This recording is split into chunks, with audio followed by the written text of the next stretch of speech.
Friends, welcome back to ಬಿಂದು vlog Kannada. ಎಲ್ಲರೂ ಹೇಗಿದ್ದೀರಾ? ಚೆನ್ನಾಗಿದ್ದೀರಾ ಅಂತ ಭಾವಿಸ್ತಿದ್ದೀನಿ. ಇವತ್ತು ಫ್ರೈಡೇ ಮಾರ್ನಿಂಗ್ ಬ್ರೇಕ್ಫಾಸ್ಟ್ ರೆಡಿ ಮಾಡ್ತಿದ್ದೀನಿ. ಇವತ್ತೇನಪ್ಪ ಬ್ರೇಕ್ಫಾಸ್ಟ್ ಅಂದರೆ ಬಿಸಿಬೇಳೆ ಬಾತ್ ಮಾಡೋಣ ಅಂತ. ನೋಡಿದ್ರಲ್ಲ ಒಗ್ಗರಣೆಗೆ ಏನೇನು ಇಟ್ಟಿದ್ದೀನಿ ಅಂತ. ಈರುಳ್ಳಿ, ಬ್ಯಾಡಗಿ ಮೆಣಸಿನ್ಕಾಯಿ, ಟೊಮೊಟೊ, ಕ್ಯಾಪ್ಸಿಕಮ್ಮು, ಕೊತ್ತಂಬರಿ ಸೊಪ್ಪು, ಖಾರದ ಪುಡಿ, ಅರಿಶಿನ ಪುಡಿ ಎಲ್ಲ ಇಟ್ಟಿದ್ದೀನಿ. ಈಗ ಒಂದು ಕುಕ್ಕರ್ಗೆ ಒಂದು 4 ಗ್ಲಾಸ್ ನೀರು ಹಾಕಿ ಅದು ಕುದಿಸಿ ಅದಕ್ಕೆ ಬೀನ್ಸು, ಗೆಡ್ಡೆಕೋಸು, ಕ್ಯಾರೆಟು, ಬಟಾಣಿ ಇಷ್ಟು ಹಾಕಿ ಕುದಿಸಿ 1 ಗ್ಲಾಸು ಅಕ್ಕಿ, 3/4 ಗ್ಲಾಸು ಬೇಳೆ ಹಾಕಬೇಕು. ಈಗ 1 ಗ್ಲಾಸ್ ಅಕ್ಕಿ ಹಾಕಿ 1/4 ಗ್ಲಾಸು ಇಲ್ಲ ಅರ್ಧ ಗ್ಲಾಸ್ ಹಾಕಿದ್ರೆ ಬಿಸಿಬೇಳೆ ಬಾತ್ ಚೆನ್ನಾಗಾಗೋಲ್ಲ. 1 ಗ್ಲಾಸ್ ಅಕ್ಕಿ ಹಾಕಿದ್ದೀನಿ, 3/4 ಗ್ಲಾಸು ಬೇಳೆ ಹಾಕಿ ಅದಕ್ಕೆ ಸ್ವಲ್ಪ ಒಗ್ಗರಣೆ ಕಟ್ ಮಾಡಿ ಇಟ್ಕೊಂಡಿದ್ವಲ್ಲ ಅದರಲ್ಲೇ ಒಂದು 5-6 ಪೀಸು ಈರುಳ್ಳಿ, ಒಂದು ಸ್ವಲ್ಪ ಟೊಮೊಟೊ ಹಾಕಿ ಮಿಕ್ಸ್ ಮಾಡ್ಕೋಬೇಕು ಚೆನ್ನಾಗಿ. ಅದಾದಮೇಲೆ ಒಂದು 1/4 ಟೇಬಲ್ ಸ್ಪೂನ್ ಅಷ್ಟು ಅರಿಶಿನದ ಪುಡಿ ಹಾಕಿ, ಒಂದು ಸ್ವಲ್ಪ ಎಣ್ಣೆ ಹಾಕಿ ಮತ್ತು ಸ್ವಲ್ಪ ಉಪ್ಪು ಹಾಕಿ ಒಂದು 2 ವಿಶಿಲಷ್ಟು ಕೂಗಿಸ್ಕೋಬೇಕಾಗುತ್ತೆ.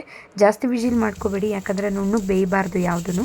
ಈಗ ಅದು ಕೂಗ್ತಿರ್ಲಿ, ಇದೊಂದು ಕಡೆ ಬಾಣಲಿಗೆ ಎಣ್ಣೆ, ಸ್ವಲ್ಪ ತುಪ್ಪ, ಸಾಸಿವೆ, ಬ್ಯಾಡಗಿ ಮೆಣಸಿನ್ಕಾಯಿ, ಕರಿಬೇವು, 1 ಕ್ಯಾಪ್ಸಿಕಮ್ಮು ಚೆನ್ನಾಗಿ ಹಾಕಿ ಸ್ವಲ್ಪ ಬಾಡಿಸ್ಕೊಳ್ಳಿ. ಅದಾದಮೇಲೆ ಏನು ಹೆಚ್ಚಿಟ್ಕೊಂಡಿದ್ವಲ್ಲ ಅದು ಈರುಳ್ಳಿ ಮತ್ತು 2 ಟೊಮೊಟೊ ಹಾಕಿ.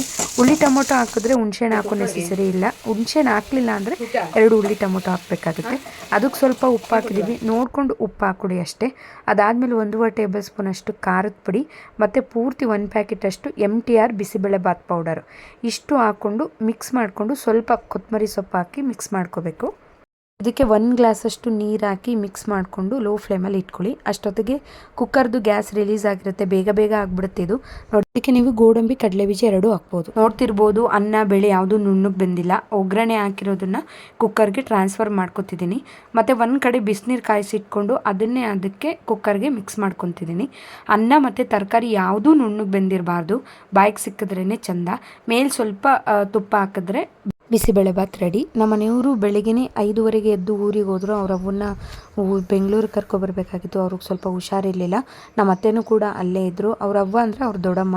ಅವರೇ ಸಾಕಿದ್ದು ಎಲ್ಲ ಮಾಡಿದ್ದು, ನಮ್ಮ ಮದುವೆ ಮಾಡಿದ್ದು ಎಲ್ಲ ಅವರೇ.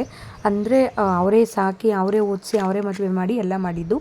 ನಾನು ಕೂಡ ಅವ್ರನ್ನೇ ಅತ್ತೆ ಮಾವ ಅಂದ್ಕೊಂಡಿದ್ದೀನಿ. ಇದು ಮನೆ ಹಿಂದುಗಡೆ ತೋಟನೇ ಇದೆ. ತೋಟ ಏನೂ ದೂರ ಇಲ್ಲ, ತುಂಬ ಚೆನ್ನಾಗಿದೆ. ಇದು ಕೊರೋನಾ ಟೈಮಲ್ಲಿ ಹಾಕಿದ್ದು ಅಡಿಕೆ ಗಿಡ. ನಾನು ನಿಮ್ಗೆ ನೆಕ್ಸ್ಟ್ ಟೈಮ್ ಊರಿಗೆ ಹೋದಾಗ ವ್ಲಾಗ್ ಮಾಡಿ ಹಾಕ್ತೀನಿ. ಫ್ರೆಂಡ್ಸ್, ಅವ್ರ ಮನೆಗೆ ಬಂದರು. ಇವಾಗ ಅವ್ರ ಅಣ್ಣನ ಮನೆಗೆ ಬಿಟ್ಬಿಟ್ಟು ಬರೋಕ್ಕೆ ಹೋಗ್ತಿದ್ದಾರೆ ನಮ್ಮ ಅತ್ತೆನ.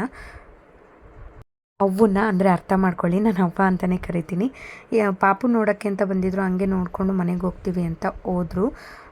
ಕಾರ್ ಅಲ್ಲಿ ನಿಲ್ಲಿಸ್ಬಿಟ್ಟು ಬಂದಿದ್ದಾರೆ. ಈ ರೋಡಲ್ಲಿ ಕಾರೇ ತೊಗೊಬರೋದಕ್ಕಾಗಲ್ಲ. ಅವ್ರಿಗೂ ಯಾಕೋ IBP ಆಗಿ ತಲೆ ಸುತ್ತದಂಗಾಗಿ ಹೋದ್ವಾರ ಎಲ್ಲ ಬಂದು 1 ವಾರ ಇಲ್ಲೇ ಇದ್ದರು. ಮತ್ತೆ ಇವತ್ತೇನು ಶುಕ್ರವಾರ ಮತ್ತೆ ಹಾಸ್ಪಿಟ್ಲಿಗೆ ಬರೋಕ್ಕೆ ಹೇಳಿದ್ರಂತೆ. ಅದಕ್ಕೆ ಊರಿಂದ ಕರ್ಕೊಬರಕ್ಕೆ ಹೋಗಿದ್ರು. ಈಗ ಕರ್ಕೊಂಡೋಗಿ ಅವ್ರ ಅಣ್ಣನ ಮನೆಗೆ ಬಿಟ್ಟು ಬರ್ತಿದ್ದಾರೆ. ಹೋಗ್ಬಿಡು ಚಿನ್ನಿ ಕುಟಿ, ನೀನು ಚಿನ್ನುಗುಡು, ಮುದ್ದುಗುಡು, ಚಿನ್ನಾಲಿ ಗುಡು. ಊರಿಂದ ಬರಬೇಕಾದ್ರೆ ಹಂಗೆ ನಾಟಿ ಕೋಳಿ ತೊಗೊಬಂದಿದ್ರಿ. ಕೋ ಅಂದರೆ ನೋಡೋದಕ್ಕೆ ಹಿಂಗೆ ಇರ್ತಾವಷ್ಟೇ, but may be 1/4 kg 1.5 kg ಇರೋದೇ ಹೆಚ್ಚದು. ನೋಡಿ ಇಷ್ಟಿಷ್ಟಪ್ಪ. ನಾರ್ಮಲ್ ಅಂಗಡಿಗಳಲ್ಲಾದರೆ 2 kg ಹತ್ತತ್ರ ಬರ್ತವೆ, ಇದು ಅಷ್ಟು ಬರೋಲ್ಲ. ಆದರೆ ಸಾಂಬಾರು ಚೆನ್ನಾಗಿರುತ್ತೆ. 10-15 ಏನೋ ಸಾಕಿದ್ದಾರೆ, ಬಟ್ ಒಂದು ತಗೊಬಂದಿದ್ರು. ಮನೆಯವ್ರು ಹೋಗಿದ್ರಲ್ಲ ಕರ್ಕೊಬರೋಕ್ಕೆ ಆವಾಗ. ಫ್ರೆಂಡ್ಸ್, ಊರಿಗೆ ಹೋಗಿ ಬಂದರು ಅಂತ ಹೇಳಿದ್ನಲ್ಲ, ಏನೇನು ತೊಗೊಂಬಂದಿದ್ದೀನಿ ಅಂತ ನಾನು ತೋರಿಸ್ತೀನಿ. ಬನ್ನಿ ಏನೇನು ತೊಗೊಂಬಂದಿದ್ದಾರೆ ಅಂತ ನೋಡ್ಕೊಬರೋಣ. ಒಂದು 4 ಎಳ್ನೀರು, ಇದರಲ್ಲಿ ಒಂದು 6-7 ತೆಂಗಿನಕಾಯಿ ಇದೆ ಅನ್ಕೋತೀನಿ. ಒಂದು 6 ಇರ್ಬೋದು ಅಷ್ಟೇ, ದಪ್ಪ ಇದೆ, ಗೊತ್ತಾಗ್ತಿಲ್ಲ. ನಮ್ಮ ಅತ್ತೆನ ನಮ್ಮ ಮಾವನ ಮನೆ ಬಿಟ್ಬಿಟ್ಟು ಬರೋಕ್ಕೆ ಹೋಗಿದ್ದಾರೆ, ಅಂದರೆ ಅವ್ರ ಮಗನ ಮನೆಗೆ. ನಮ್ಮ ಮನೆಗೊಂದು 3, ಅಲ್ಲಿಗೊಂದು 3. ಕಾಯಿ ದಪ್ಪ ಇದ್ದಾವೆ, ಹಸಿಕಾಯಿ. ಸುಳಿದಿಟ್ರೆ ಜಾಸ್ತಿ ದಿನ ಇರಲ್ಲ, ಹಿಂಗೆ ತಂದ್ರೇ ಬೆಟರು. ಇದು ಹಲಸಿನಕಾಯಿ, ಕೊತ್ತಣಸಿನಕಾಯಿ ಇರ್ಬೋದು. ಇದೊಂದು ಹಲಸಿನಕಾಯಿ, ಮತ್ತು ಇದೊಂದು ಬದನೆಕಾಯಿ. ಇದು ತೊಗರಿಬೇಳೆ ಅನಿಸುತ್ತಿದ್ದು. ತೊಗರಿಬೇಳೆ ಅಂದರೆ ತೊಗರಿ ಕಾಳು ಬೆಳೆದಿರ್ತಾರಲ್ಲ, ಅದನ್ನು ಬೆಳೆದು ಮೆಣಸಿ ಉಜ್ಜಿ ಬಿಸಿಲಲ್ಲಿ ಒಣಗಿ ಹಾಕಿರೋದು. ಇದು ಪುದೀನ ಸೊಪ್ಪು. ಇದು ನಮ್ಮ ಪಾಪಗೆ ರಾಗಿ, ಸರಿಗೆ ಕೆಂಪು ರಾಗಿ ತೊಗೊಬರೋದಕ್ಕೆ ಹೇಳಿದ್ದೆ. ಅದು ಒಂದು 2 ಸೇರು 2.5 ಸೇರು ಇದೆ. ಇದು ಕೆಂಪು ರಾಗಿ ಅವನು ಸರಿಗೆ ಅಂತ ಅಷ್ಟೇ. ಇಷ್ಟೇ ತೊಗೊಬಂದಿರೋದು. ನೋಡಿದ್ರಲ್ಲ ಫ್ರೆಂಡ್ಸ್ ಏನೇನು ತಂದಿದ್ರು ಅಂತ. ಮಧ್ಯಾಹ್ನ ಮೊಸಪ್ಪು ಮತ್ತು ಅನ್ನ ತಿಂದೆ. ನಾವು ಊರಿಗೆ ಹೋದರೆ ಬರೀ ಕೈಯಲ್ಲಿ ಯಾವತ್ತೂ ಬರಲ್ಲ. ನಾನು ಹತ್ತತ್ರ ಊರಿಗೆ ಹೋಗಿ 1 ಇಯರ್ ಆಯ್ತಾ ಬಂತು. ನೆಕ್ಸ್ಟ್ ಟೈಮ್ ಯಾವಾಗಾದರೂ ಹೋಗಬೇಕು ಬಿಡು ಮಾಡಿಕೊಂಡು.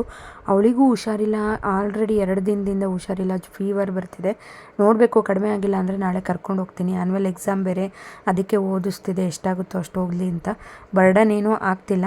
ಅವನು ಆಟ ಆಡ್ತಿದ್ದ. ಅಮ್ಮ ಅವಳು ರಾಗಿ ತಂದಿದ್ರಲ್ಲ ಅದನ್ನು ನೆನೆಸಿ ಒಣಗಾಕಬೇಕು. ನಾನು ನಿಮ್ಗೆ ಯಾವ ಥರ ರಾಗಿ ಸರಿ ಮಾಡೋದು ಅಂತ ಮುಂದಿನ ವೀಡಿಯೋದಲ್ಲಿ ತಿಳಿಸ್ಕೊಡ್ತೀನಿ. ಇದು ಅಮ್ಮ ಕ್ಲೀನ್ ಮಾಡ್ಕೊತಿದ್ದಾರೆ ರಾಗಿ. ಈ ವಿಡಿಯೋ ಐ ಹೋಪ್ ನಿಮ್ಗೆ ಇಷ್ಟ ಆಗಿದೆ ಅಂದ್ಕೊತೀನಿ ಫ್ರೆಂಡ್ಸ್. ಇಷ್ಟ ಆಗಿದರೆ ಲೈಕ್ ಮಾಡಿ, ಶೇರ್ ಮಾಡಿ, ಕಮೆಂಟ್ ಮಾಡಿ ಅಂತ ಕೇಳ್ತೀನಿ. ಮುಂದಿನ ವೀಡಿಯೋದೊಂದಿಗೆ ಸಿಗ್ತೀನಿ. ಅಲ್ಲಿವರೆಗೂ ಬಾಯ್.